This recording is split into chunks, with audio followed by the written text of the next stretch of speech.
Hello Madrid, très chers amis, bonjour à tous, bonsoir, j'espère que vous allez bien et que tout se passe bien pour vous. C'est le petit débrief, la petite review maintenant qu'il y aura à chaque match du Real, ou du moins ceux que je pourrais voir. Et là, c'était contre Leganés, troisième journée de la Liga, à Madrid, au Bernabéu.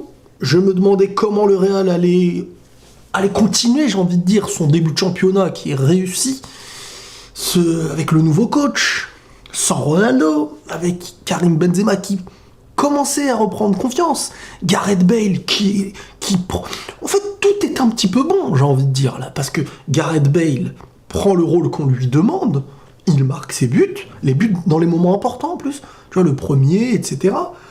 Et Benzema, avec toute la tension qu'il y a autour de lui, celui qui n'a pas joué la Coupe du Monde, celui qui, on dit toujours, il jouait pour Ronaldo, mais oui, mais bon, il sait pas finir et tout ça. À un moment donné, même moi, j'étais un peu dans ce doute, parce que je vais pas me mentir, je me disais peut-être qu'il a perdu la finition qu'il avait. Mais ça ressemble beaucoup à de la confiance que tu as ou que tu n'as pas. Comme je vous ai dit, être un buteur, c'est se faire confiance, en se disant, j'ai sur le dos et sur les épaules, cette pression de devoir faire cette différence dans la zone. Maintenant, tu l'as fait de plusieurs manières, cette différence, pardon. Tu peux la faire, parce que l'objectif de l'attaquant, c'est de marquer. Mais surtout, pour aller au-dessus de marquer, c'est de faire gagner des matchs. D'être offensivement celui qui apportera le danger du but, le but, et de tout plein de manières. Un but, ça se construit, hein. C'est pas j'ai engagement, je marque, c'est moi le buteur, j'ai gagné, ça y est, ils sont où les... Voilà, enfin, bref, c'est ça le rôle d'un attaquant au Real Madrid. Il doit, d'une manière ou d'une autre, participer à ce qui fait gagner le club. Mais là, on lui demande une tâche qui est un peu plus différente des dernières années, parce qu'avant, le Real jouait vraiment sur Ronaldo. Donc, individuellement, on était meilleur à Madrid avant. Enfin, excusez-moi. Individuellement, Madrid était meilleur. Parce qu'en ayant Ronaldo, tu vas jouer sur lui, mais il te le rendra bien. Hein, on sait tous que Ronaldo, c'est le mec qui apporte ces petits détails, ces petites choses lors d'un match très serré, très important. Il te faisait cette différence même quand le jeu n'était pas présent. À l'inverse, désormais, on a moins de détails, ce qui risque d'être assez dangereux, mais je vais y venir avec les grosses équipes, mais on a un grand collectif qui peut être dangereux de tous les côtés. Quand Benzema est tout seul, c'est lui qu'on va lancer. On va pas se dire, attends, là-bas il y a le deuxième poteau, peut-être Ronaldo va taper une pointe, je vais centrer. Là, tu vois, par exemple, Carvajal qui fait un appel sur toute sa ligne, tu vas lui mettre. Et on est voilà, à Madrid, là j'ai remarqué qu'on est vraiment dans un jeu où déjà tu as la possession. Alors, j'avais peur d'une possession stérile, mais c'est bien, ça, petit à petit, je trouve que le Madrid trouve une possession utile, et ça me rappelle beaucoup le Barça, même si c'était pas aussi puissant, parce que bon, il y avait un collectif incroyable, c'était le Barça du tiki-taka de Guardiola, qui est, en fin de compte, dans sa globalité, tu gardes le ballon, tu essayes d'attaquer bien sûr avec, c'est ce que je demandais, ça fait plaisir, parce que c'est quelque chose qui se fait, ça garde l'esprit du jeu du Real Madrid, mais avec une possession bien plus élevée, et dès que tu perds la balle, l'équipe tout entière, du moins les plus proches là, ils se tapent à la muerte pour aller récupérer le ballon. Ça veut dire que l'adversaire, il est dans une situation où il va courir après la balle et il va se retrouver, dès qu'il récupère, tu vois, on le lâche pas. À l'entraînement, ça se voit que c'est travaillé parce que là, c'est super. Mais, ça marche bien. En fait, ce Real Madrid est l'inverse de l'année dernière. C'est que l'année dernière, par exemple, en championnat, il y avait beaucoup de difficultés contre les petits. Enfin, je n'ai même pas envie de dire en championnat, j'ai envie de dire l'année dernière, globalement, le Real avait des difficultés contre les petites équipes, et le Real a perdu énormément de points comme ça. Et quand il fallait affronter le plus haut des niveaux, la Ligue des Champions, le Real était présent. Et bien cette année, pour l'instant, les petites équipes, le Real arrive à en faire son affaire, pour l'instant, hein, ça fait que 3 matchs. Et ça fait plaisir parce que tu gagnes, par exemple la Liga, tu la gagnes sur ces matchs. Tu la gagnes pas sur un classico, sauf quand t'as fait l'idiot sur certains petits matchs. C'est une réalité. La Liga, le championnat, tu le gagnes sur tous les petits matchs que tu joues.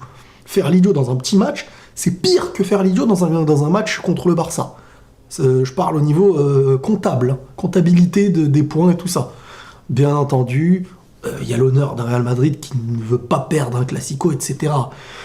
Mais là, face aux grands maintenant, c'est là que je suis dans le questionnement. Est-ce que le style du Real va réussir, étant donné qu'il va manquer peut-être, c'est pas sûr, ces petits détails, qui étaient souvent des petits buts de CR7 venus de nulle part. Après, c'est le Real, hein, il y a Gareth Bale, il y a des grands joueurs, hein, je parle pas de...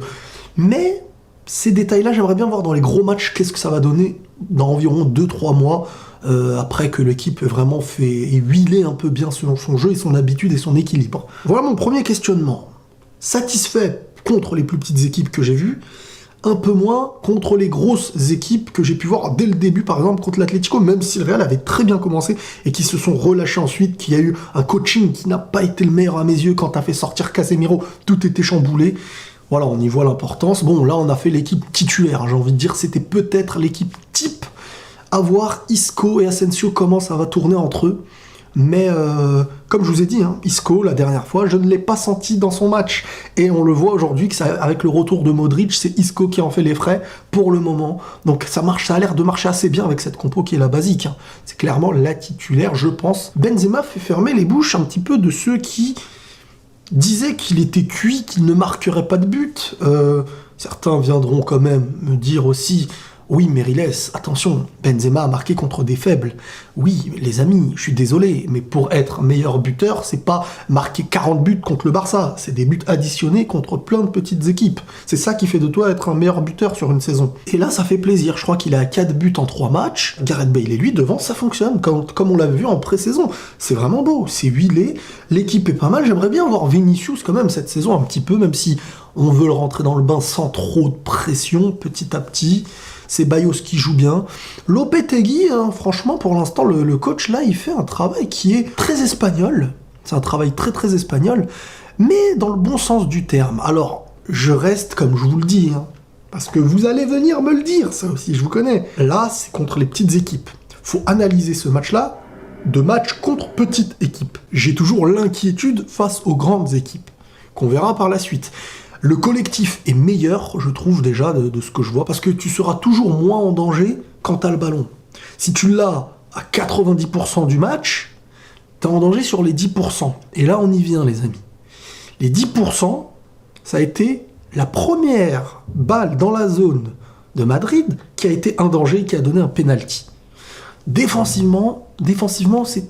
Plus t'es fort offensivement à Madrid, et plus défensivement t'es un peu fébrile, parce que même la défense a un style de jeu très offensif et parfois est un petit peu moins concentré. Donc faut se concentrer derrière les cocos, parce que la moindre petite occasion, on a pu le voir contre les Ganes, ça a offert un penalty. 2 trucs aussi à vous raconter, à vous parler par rapport à ce match, les penalties et les goals. Donc les penalties, il y avait moyen d'offrir le triplé à Karim Benzema. Faut le laisser exploser maintenant.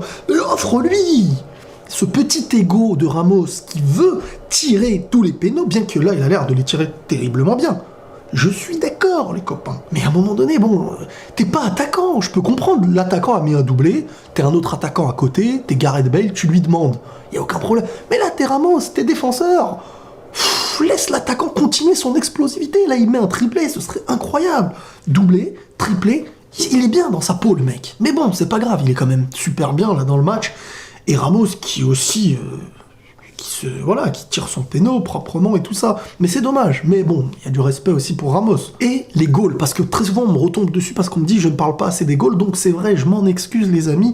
Navas et Courtois, cette belle concurrence cette année, et qui dit concurrence de grands joueurs, dit que les deux vont se donner à fond, donc c'est super, ça aussi c'est une bonne nouvelle pour moi.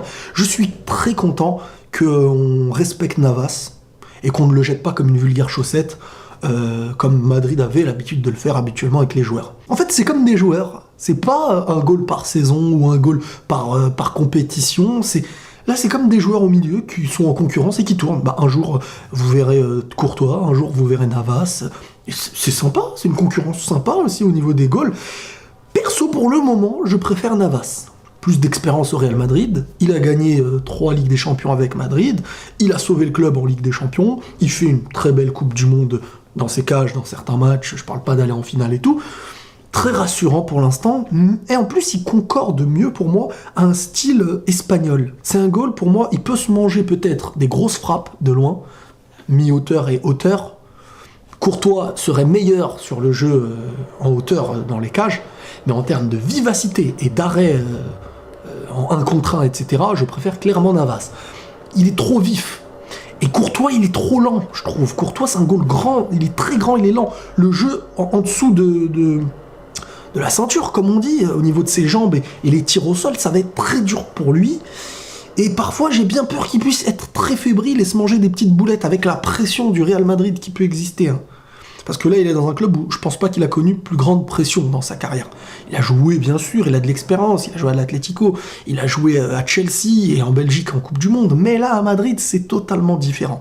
Donc, faut voir sur le long terme, mais c'est bien qu'il y ait une concurrence. Donc, le meilleur finira sur le podium. Et puis, il est quand même bien plus jeune, Courtois, donc on le prépare peut-être un peu plus longtemps. Sinon, je suis vraiment satisfait là, du match que j'ai vu aujourd'hui. J'ai pas grand-chose à dire de négatif parce que, encore une fois, tu mets un bon score, ça met en confiance l'équipe, le jeu était beau.